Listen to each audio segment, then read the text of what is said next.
Okay, so today I am going to be celebrating the Goosebumps books. For 2021, one of the goals that I had was to read the first 5 Goosebumps books, and I've now achieved that. So we're going to talk about those first 5 Goosebumps books. If you've read them before, I hope you enjoy my mini review of them. If you haven't, maybe this will get you into them. We'll see how we go. So my star ratings are 5 stars, 4 stars, 3 stars, 5 stars, 4.5 stars. So the lowest rating, 3 stars, but otherwise, it's been a pretty good series for me. So let's talk about them, shall we? We're going to start with book number 1. Before I do, let's discuss how I got to be in possession of this book. In March of 2020, I was working in a store that, among other things, sold books, and I saw a Goosebumps book there, so I picked it up, purchased it, took it home and read it. It was Goosebumps My Hairiest Adventure. That book really annoyed me for so many reasons. I didn't enjoy the book for the most part, and then finally, it got really good in the last 2.5 pages because we get a reveal of what's going on. And then it just ends. There's not even any kind of aftermath or anything. And so I gave it 1 star.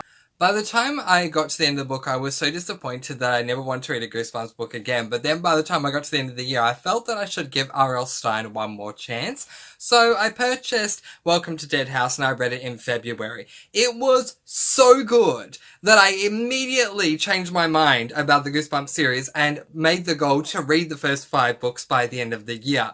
So I gave this book 5 stars. The basic premise of this book is that we are following 2 children whose family receives a letter letting them know that their uncle has died and left them his house in his will. When the children move into the house, they start noticing certain things and it seems a bit creepy and they feel like there's more to this house than meets the eye. The more we progress throughout the story, the more we come to learn that they are right about this. And this book was just so good. One thing I will say that is a little bit of a con with the Goosebumps books is that they all seem to have a slow start. But once they get going, they either get really good or they get okay. For me, it just depends on the book. With this one, it just got better and better as I went along. It hooked me in basically from chapter 1, which normally with Goosebumps books they don't, but this one did. And the more that I went along reading this book, I was just more and more intrigued by it. And I just loved it so much. What a great way to start the series. So I gave this book 5 stars. So now let's talk about book number 2, Goosebumps Stay Out of the Basement.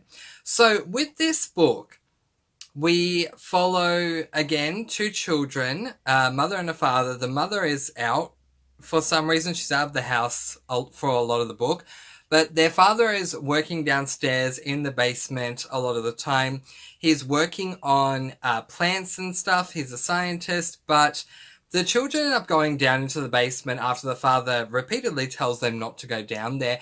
And the plants seem really creepy. And again, I'm going to use this phrase a lot in this video.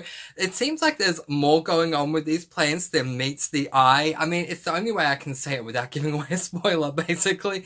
And of course, being Goosebumps, there is a lot more going on. The reveal that we got at the end of the book was so good, and the final climax was just done so well. But the thing is, I'm not really a big fan of plants, and so that's why I felt that, this book wasn't my favorite of the series. But I will say that while I was reading the Goosebumps series, so was my friend Jessica at Lady Lovestead Reads, and she loves this book because she loves plants and stuff like that. So I get why she did. It just wasn't for me. So take what I'm saying with a grain of salt. Everyone's gonna love, different books differently according to what they like. But for me, I didn't like this one as much, but the climax was good. I admit that. It's just the lead up to it and, the whole plant thing while the children down the basement looking at the plants and stuff like that, it just wasn't for me. So it was one of my lower rated ones. Speaking of lower rated ones, my lowest rated of all of the Goosebumps books so far was book number 3, Monster Blood. This one let me down, but I'm happy that I got to book 3 before a book let me down as much as this one did, so it gave me enough to want to keep going. But this book follows around a boy who goes to stay with a crazy aunt. That's what he thinks of her as. And while he's there, he makes friends with a girl who lives in the street. They go down to a toys shop to buy some toys, and they see this tin of slime, and they take it home and they open up the slime, and it's ew. I mean, I'm just not a fan of slime, but anyway. And then suddenly the slime starts growing, and that's where things kind of kick off and it starts getting interesting. The final climax of this book was done really well. I have to say that despite the fact that this is my lowest rated book, the final climax had some really intriguing nuggets to it. So it definitely wasn't worth 1 star, but it still was the lowest rated out of all the Goosebumps books that I'd read so far. The majority of it, I would say the first 3/4 just wasn't for me. But the final quarter was good. So if you're willing to get through the first 3/4, then hopefully you'll love the final quarter as much as I did, because I was so surprised at the reveal at the end. I did not predict it at all. But despite the fact that Monster Blood was my lowest rated of all the Goosebumps books that I had read up to that point, with book number 4, R.L. Stine bounced back in such a big way, and that was Say Cheese and Die. I gave this book an overwhelming 5 stars. So again, we're following children. I mean, it's middle grade, that should be expected, but we're following a group of children, and Greg is the main character. They end up breaking into a haunted house that this old guy lives in that they call Spidey, because the way he moves, he's like a spider. I mean, through the eyes of children. I mean, really. So they end up going down into his basement, and now I'm just thinking, what is it with basements? But anyway, we all scream at horror films, stay out of the basement. Why are you going down to the basement? Something bad's going to happen. But anyway, inquisitive minds wanted to know what was down there, so they went down there. And they spied a number of different interesting objects, one of them being a camera. So Greg ends up picking up the camera and taking a photo of one of his friends that's there. But what's interesting is this camera is kind of like a Polaroid in that the photo prints out instantly.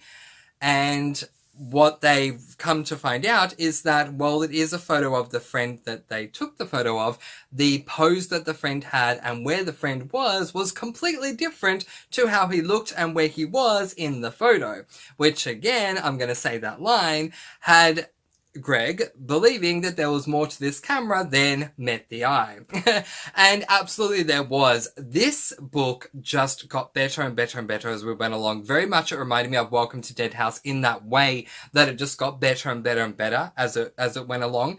We started finding out some things, and I started making some predictions, and not long after I made predictions, Greg was making the same predictions I was making, and so it was great for me to work alongside him going, yeah, that's what I was thinking, and okay, let's see if we're right, and The final climax was done really, really well, and I loved the reveal. It all just made a lot of sense, and the way that this book ended was so good. There is another book that follows on from this one within the big series. So one of the things about Goosebumps books that I should have said earlier is they're all standalones, but some of the standalones will have other like a sequel or something, and this one does. It's Say Cheese and Die Laughing or Smiling or something, I don't know.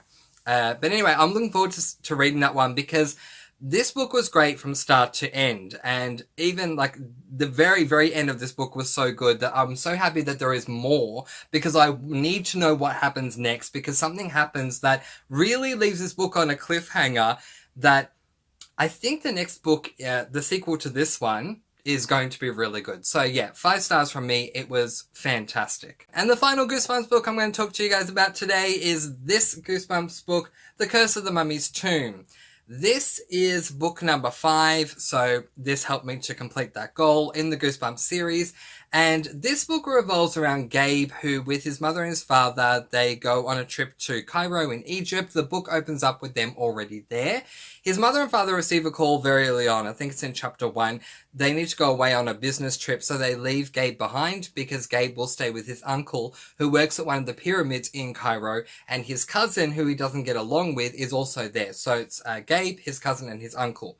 They all go together with Gabe's uncle to his work and take a bit of a walk around the pyramid, and things happen inside the pyramid so much better than I thought it was going to be. I have read Egyptian-inspired books before, and I've seen Egyptian-inspired fantasy shows before, and I didn't always love them. Sometimes I did, sometimes I didn't. But this book, R.L. Stine took Egyptology and just ran with all of the good parts of Egyptology, and that made it just for an amazing read. What I also loved about this book is that it creeped me out.